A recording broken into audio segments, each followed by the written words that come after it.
Alright mga kapispis, welcome back to my YouTube channel. So sa video na to ay meron tayong 7 pirasong itlog galing sa ating alagang Java Sparrow. So ito mga kapispis ay kuha pa nung last August at nagsimula na sila sa kanilang incubation period. Then after nito mga kapispis ay nagkaroon nga sila ng dalawang mga inakay. So yan mga kapispis, sa 7 pirasong itlog ay 2 lang yung napisa at 2 lang talaga yung merong semilya. So yung 5 pirasong itlog na yan mga kapispis ay halos mga bugok na at wala nang pag-asang mapisa pa. So ang video na to mga kapispis ay kuha pa nung last September 4, 2024 galing sa ating pares na Java Sparrow na masipag talagang mag-breed.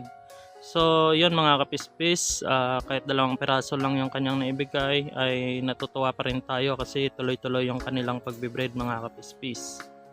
At pagkalipas ng isang araw mga kapispis, heto yung nangyari sa inakay ng aking alagang Java Sparrow.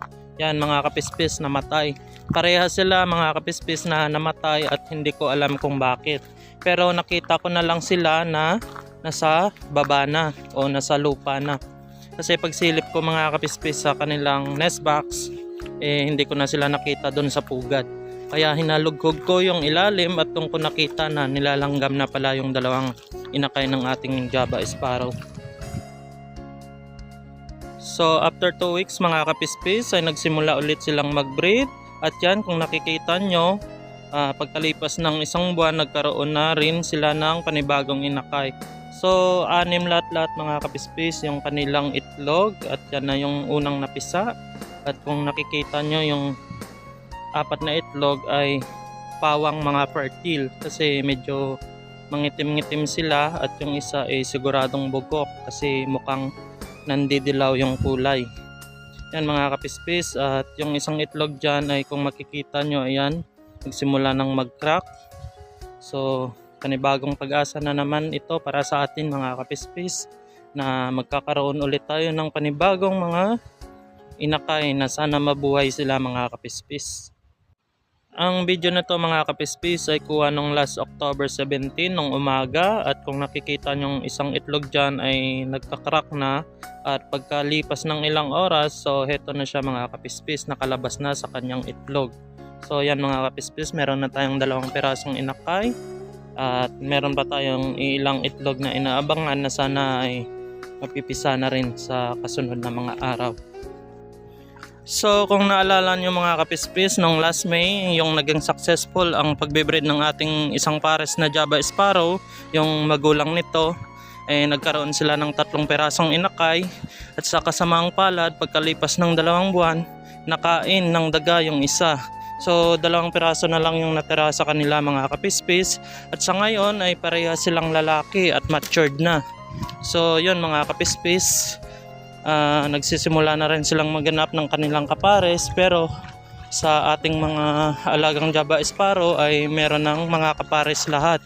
So 2 silang lalaki mga kapispis at sana pala rin tayo yung ganitong mga inakay na kumbaga kapatid na nila ay sana magkaroon ng mga female para sa pagdating ng panahon na mag-matured na rin sila ay ipapares natin doon sa naunang kapatid nila mga kapispis.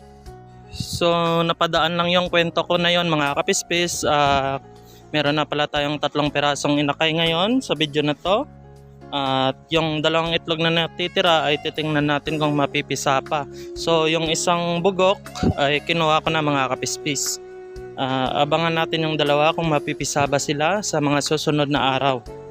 Alright mga kapispis, pagpasensyaan nyo na pala kung bihira na lang ako makapag-upload sa aking YouTube channel kasi medyo busy talaga mga kapispis at yun, papasalamat ako sa inyong suporta. So ito na mga kapispis, the next day, yan, at napisa na rin yung kasunod. So 4 na sila lahat-lahat mga kapispis at 1 piraso na lang yung natitira. So abangan natin ito mga kapispis kung mapipisa rin ba kasi ang pagkakaalam ko nito ay fertile din siya mga kapispis. So meron pala tayong inakay ng mayang pula mga kapispis. Nakuha ko ito sa pugad doon sa mangroves. Dinala ko ito sa bahay mga kapispis kasi susubukan kong ipagsama doon sa mga inakay ng ating Java Sparrow. Kasi kung nakikita nyo ay magkasing laki lang sila mga kapispis. At titingnan din natin kung mabubuhay din ba nila ang inakay ng mayang pula. Kasi experiment lang naman ito mga kapispis, so hindi tayo sigurado kung papatayin rin ba nila o bubuhayin talaga. Kaya titingnan natin kung anong resulta sa mga susunod na araw. Kasi first time kong ipagsabay itong inakay ng mayang pula sa inakay ng Java Sparrow.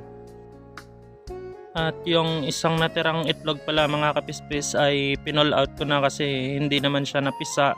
So meron tayong 4 na Java Sparrow at isang inakay ng mayang pula. So sad to say mga kapispis, kinabukasan namatay nga yung inakay ng mayang pula na isinama natin sa mga inakay ng ating Java Sparrow. So hindi siguro talaga po pwede mga kapispis na paghaluin yung inakay ng mayang pula dun sa inakay ng Java Sparrow kasi nga papatayin din nila mga kapispis. So kinabukasan ulit mga kapispis, ito na yung inakay ng ating Java Sparrow, 4 na piraso. Kung nakikita nyo mga kapispis mukhang malulusog naman sila at may pag-asang mabuhay. At yung ginagawa ko pala mga kapispis ay minomonitor ko sila 3 beses sa isang araw. So lagi kong tinitingnan kung okay lang ba yung mga inakay ng ating Java Sparrow. Kasi minsan magugulat na lang tayo na merong nabawas sa kanila. So nasa 4th day na ng pagkapisa mga kapispis. Yung una at pangalawang napisa ay nasa 4 na araw na sila ngayon. So yung dalawa pa ay kinabukasan kasi hindi naman sila sabay-sabay napipisa sa isang araw. So meron talagang pagitan mga kapispis. Okay mga kapispis, hanggang dito na lang ang video natin na to. Sa mga susunod na araw ay mag-upload ulit ako. Maraming salamat mga kapispis. Alright.